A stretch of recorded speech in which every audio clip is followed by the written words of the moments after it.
you guys, so I am here at my Airbnb in Mexico City. It's like a loft slash tiny house. This is my mini living room here and workspace with, hey you guys, welcome to covering the Bible study of Ruth chapter 3. I am here in Mexico City at my adorable loft Airbnb with Sarah and Veronica. This is my workspace, and this is like a tiny living room, and you can see the bookcase and the bookshelves and everything, and there's a huge window and whatnot. And upstairs, and you can definitely check out on my YouTube videos, is the bed. You can see the stairs behind me, big closet, all the things, and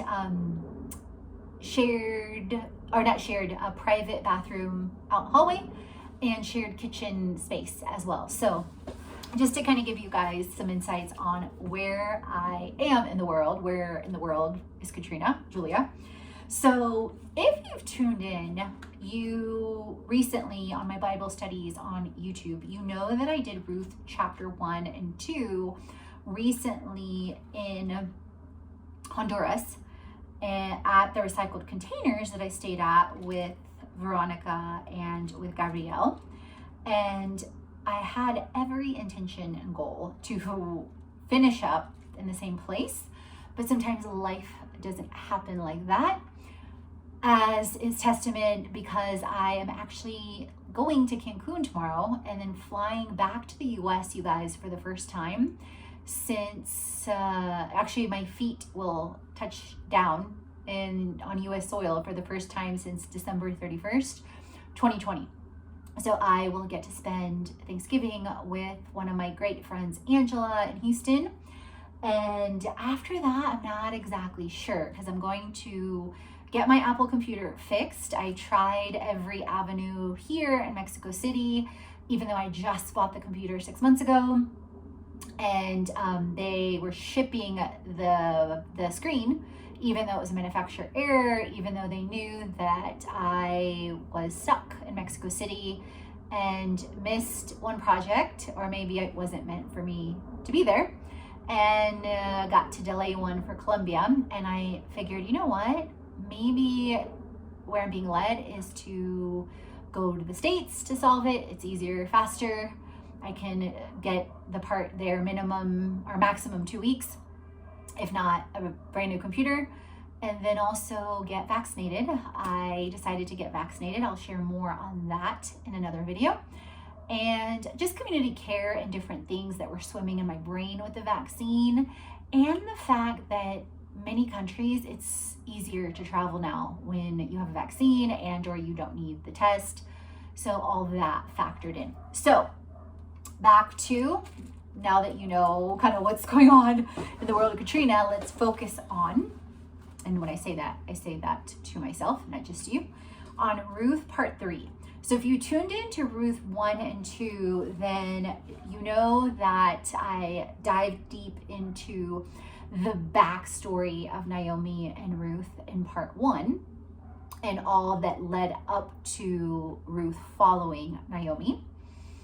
And then in part 2 was when Ruth meets Boaz, and where he bestowed favor on her and in fact prayed over her. And it's funny that he becomes an answer to that prayer, which is beautiful. And I have read over Ruth now, the book of Ruth, hundreds of times. It's touched me so much in so many different ways. And so I hope this study and this dive is blessing you in exponential ways. So chapter 3, Ruth and Boaz at the threshing floor. One day, Naomi, her mother-in-law, said to her, "My daughter, should I not try to find a home for you where you will be provided for?" is how chapter 3 starts. Now keep in mind, we don't know from chapter 2 into chapter 3 how much time has passed. All we know is that Ruth was working in the fields, she stayed close to the servant girls, and she lived with her mother-in-law. We have no idea how much time has passed.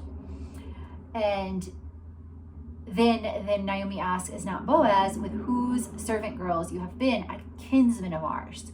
So she plants or reawakens that seed, or perhaps the Holy Spirit just reminded her. So we don't know any of that. But now she's letting Ruth know. Tonight, he will be winnowing barley on the threshing floor. So apparently that is pivotal in the story. And now she tells her, and again, we don't know the backstory, but we end up seeing that Naomi clearly is a woman of wisdom and tells Ruth, wash and perfume yourself and put on your best clothes, then go down to the threshing floor, but don't let him know you are there until he has finished eating and drinking. So there's also an element here of the timing being instrumental. So I think of this, and I'll relate this to my own story, and some of you may relate. Years ago, when there was points or pivots in my life when I acted thirsty, so to speak. I may have wanted desperately to be seen, heard, and known and noticed by that guy. Whereas realizing later on with wisdom and time and really letting the Holy Spirit lead me is to truly be a lady. Letting the man be a man and letting your presence and your essence speak, but also being open and or letting yourself be seen at the right moment. Because she tells her, don't let him know you're there until.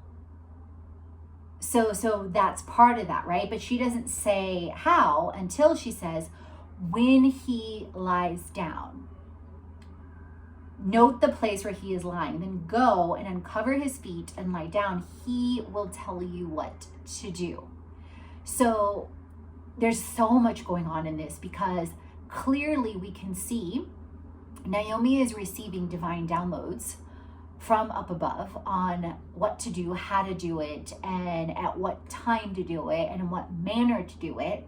And so many human minds struggle with this, and I did years ago, but now I don't. It's more of a guidance and a revelation that things are revealed as they are needed to be revealed, and that we are to do our parts as ladies, but then we are to stop. Because you can see that Ruth's role in this, and you guys, you may or may not know my story, and it's funny, I shared part of my purity walk on a video that I was sharing Liftoff, which is an energy tablet that the packaging looks like a condom, and I shared part of my purity walk there, which was funny, but because it prompted the conversation.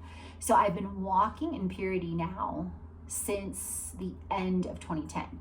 Now, if you would have told me God would have me waiting this long, I would have been like, you're nuts. No, I'm not doing it. There's no way I can survive. And there's been levels of release.